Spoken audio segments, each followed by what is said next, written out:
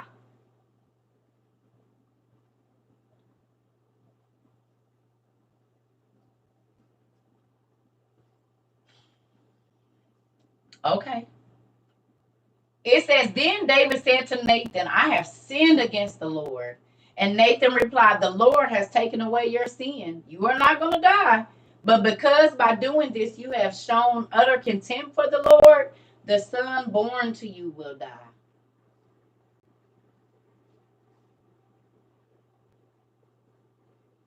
Now look at this. God could have let Bathsheba have a miscarriage. He didn't. He let David see that baby breathe and grow. I think the baby didn't die till the baby was 8 months old. If I'm not mistaken, I think in Josephus, it says the baby was like 8 months old. When it's one of the books, about 8 months old when he died. So David had time to spend and love and see this baby and nurture this baby and sit him on his lap and everything. And God said, yep, as soon as you get attached to him the same way Uriah and them parents was attached to him, I'm taking yours. And you're going to be fighting with the Ammonites. Your house is going to be fighting with the Ammonites forever. So some of these wars and quarrels that are going on internationally,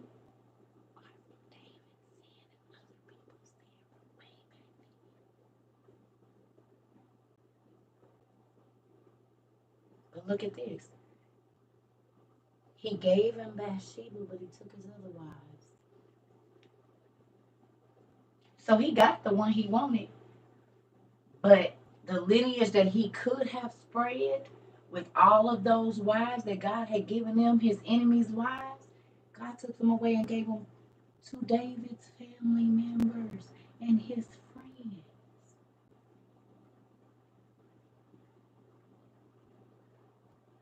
To people he knew. And he said, yeah, you slept with her under the guise of night, but they gonna be getting your wives in the daytime, babe, in the broad daylight. You gonna have to see them busting her down.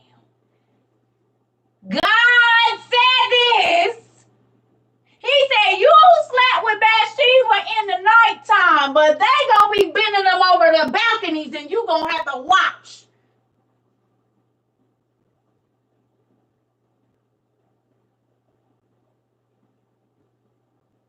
Is y'all getting this?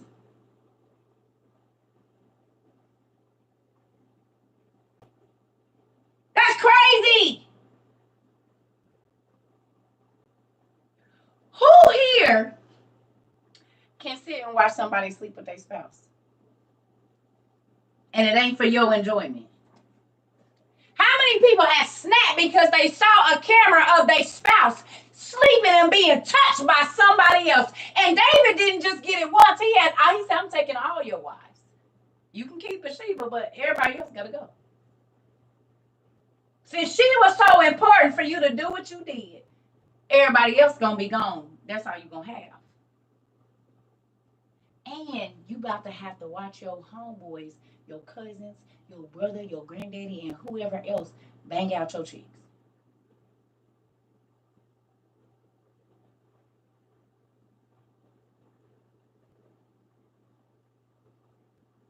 You said nope, nope, nope, no. Okay, so can I ask y'all a question? Now do you see why I be like, what fluffy God y'all be serving?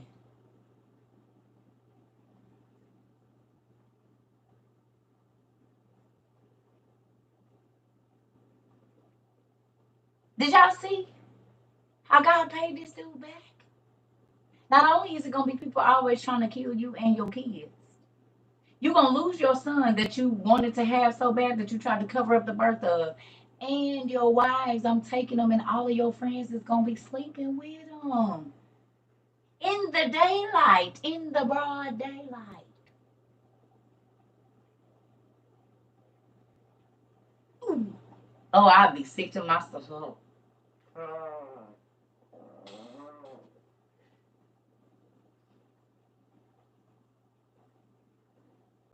Y'all over there thinking now, ain't you, about your little sneaky link?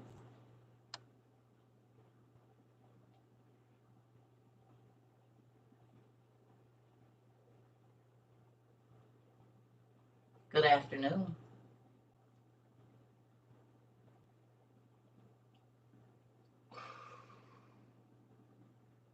Who knew it was this much juiciness in the Bible? Y'all done read this story like y'all said. Some of y'all read it before. You didn't see this far, did you? This is too much. But you say, woo! So let me ask you a question. What if you get to keep your sneaky link, but you lose every part of your life? Custody of your children, visitation with your children, your job, your car, your savings, everything. Is it worth it?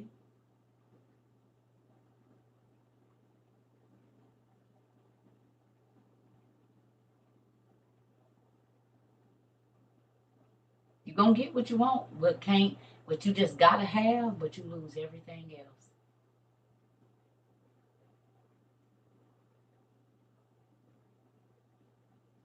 You said no, get somebody else to do with that part. And y'all be talking about God see and he know me, he do, and you better be careful. Cause while everybody be trying to make God out to be this fluffy person that won't smite thee, I don't know what God y'all be serving. Cause I done ended up in the hospital and some more stuff and behind my stuff. I'm telling you right now. Okay. Gotta be mindful of your actions, baby. Come on, Q. Folks think they can just do whatever they want and God don't see. Oh, he see and he gonna pay you. He's in it. Stop it. Okay, here we go. So it says, after Nathan had gone home, the Lord struck the child that Uriah's wife had born to David, and he became ill. David pleaded with God for the child. He fasted and spent the nights laying in sackcloth on the ground. The elders of his household stood beside him to get him up off the ground, but he refused. He would not eat any food with them. On the seventh day, the child died. David's attendants were afraid to tell him that the child was dead, for they thought while the child was still living, he wouldn't listen to us when we spoke to him. How can we now tell him the child is dead? He may do something desperate. David noticed that his attendants were whispering among themselves, and he realized the child was dead. Is the child dead? He asked. Yes, they replied, he is dead. Then David got up from the ground, and after he washed, he put on lotions and changed his clothes. He went into the house of the Lord and worshiped. Then he went to his own house, and at his request, they served him food, and he ate. His attendants asked him, "Why are you acting this way? While the child was alive, you fasted and wept, but now that the child is dead, you get up and eat?" He answered, "While the child was still alive, I fasted and wept, and I thought, who knows? The Lord might be gracious to me and let the child live. But now that he is dead, why should I go on fasting? Can I bring him back again? I will go to him, but he will not return to me." Then David comforted his wife Bathsheba and went to her and made love to her. She gave birth to a son, and they named him Solomon. The Lord loved him, and because the Lord loved him, he sent word through Nathan the prophet to name him Jedediah. Meanwhile, Joab fought against Joab, and captured the royal citadel. Joab then sent messengers to David saying, "I fought against Rabbah and taken its water supply. Now muster the rest of the troops and besiege the city and capture it. Otherwise, I will take the city and it will be named after me."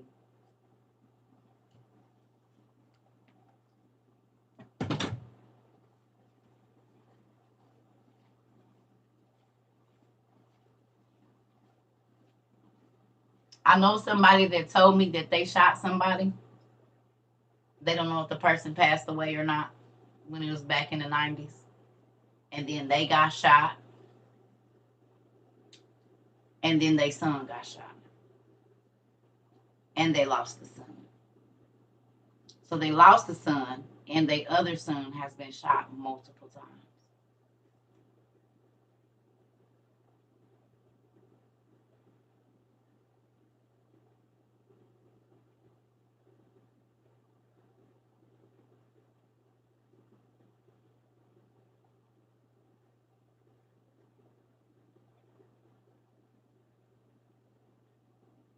Who's sitting there about thinking about their life right now? Anybody?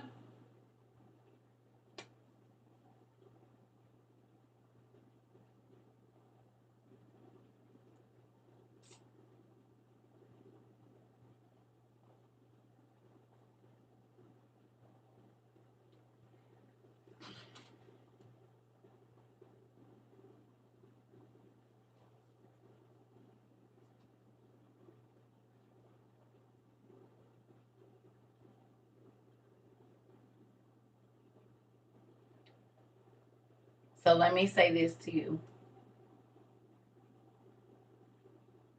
No, don't lower your head, honey. You don't have no reason to. You just write this. See, this is what the Bible is for. It helps you learn how to live the correct way.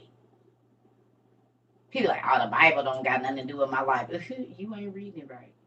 Because it's all of our stories in every last one of these.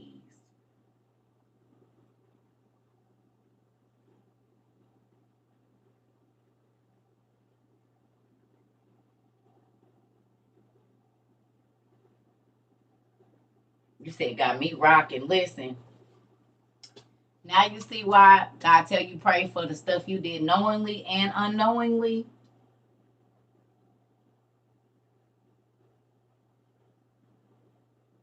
Because there's stuff that we going through, y'all, and it's our own fault. But we'll say, oh, they did this to me. But it's the reason that it was allowed to even happen to you.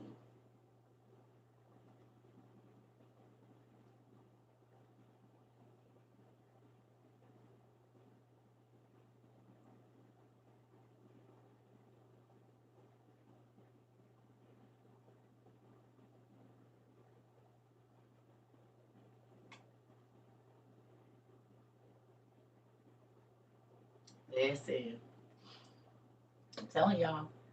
So that's our lesson for today. Don't cry. Well, I ain't gonna say don't cry because that's purifying. Sin will cost you more than you want to pay and make you stay longer than you want to stay. What you just said, element of she. And don't get bound in it because it's all a trick. Like drug addiction, you take one hit or one pill or one drink or one whatever, and you lose 10, 15, 20, 30 years. You lose family members. You lose. Talked about somebody else's husband. I only found out mine was worth. Baby, do you know me and my daughter just had this conversation? This morning, me and my 20-year-old just had that very conversation. And she's 20 years old, and she said, Mom, I got to be more careful about what I say because you never know what situations you're going to be in. I said, huh? And that's why I only talk about what I want to see. I don't got nothing else to say about nothing else. I don't know.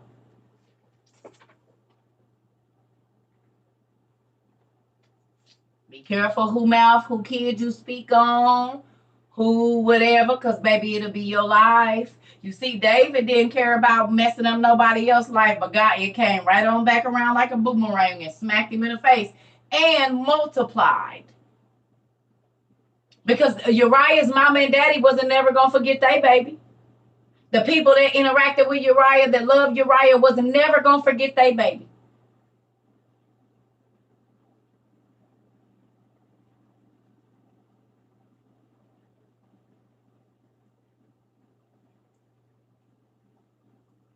Listen, I'm telling you right now, this is why the Bible says words have power. Be careful of the words you speak and the. Okay, can I ask y'all a question? Who understands that now more than ever, probably, that your tongue is a two-edged sword? You understand what that means now. You used to hear it back in the day. But now you understand whatever you speak for somebody else is coming back to cut you. And I used to tell my children this all the time. Whatever words you say in reference to somebody else, I hope they was good going out because they're going to taste even better coming back in.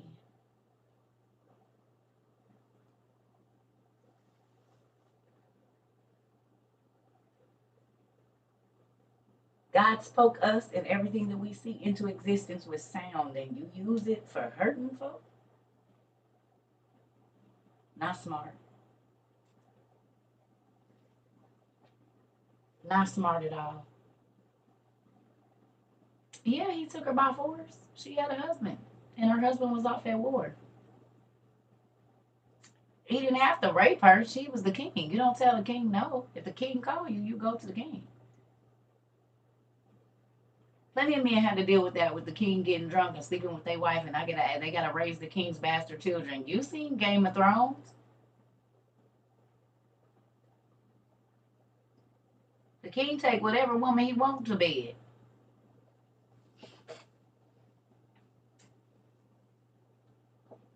Who gonna tell him no?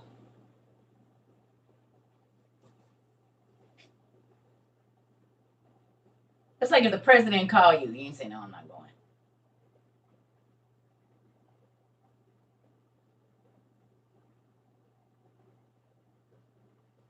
You hear me? So with that, I'm about to go because my stomach is hurting. I'm about to go lay down for a minute, y'all. I don't know if we're gonna have class tonight or not. I don't know. I'm not gonna promise because I'm trying to work on our app stuff and get this stuff going. So I think if you go back and watch this and then go on and finish studying, David was a character, but God still loved him, and he was one of God's favorite people. No matter what he did, he was still one of God's favorite people. So y'all go back and watch this. Y'all got something to go back, read the David story. If y'all ain't read all of this, go on back and read his stories because they good. And you will see our life in it every day. Every day. Yep. So I love y'all. In a minute, my stomach is upset. I do not know what I ate, but it is like, oh, I feel like razor blades going through my dang mouth. We're 2 Samuel 11. 2 Samuel 11 if you got here late. Yep, I love y'all. I'll see y'all probably a little bit later. I don't know. My grandson is going home. Thank you, Jesus. I don't have but 3 days with them grandbabies. I'm going to do about 3 days, and then I'll be ready to come back to my house.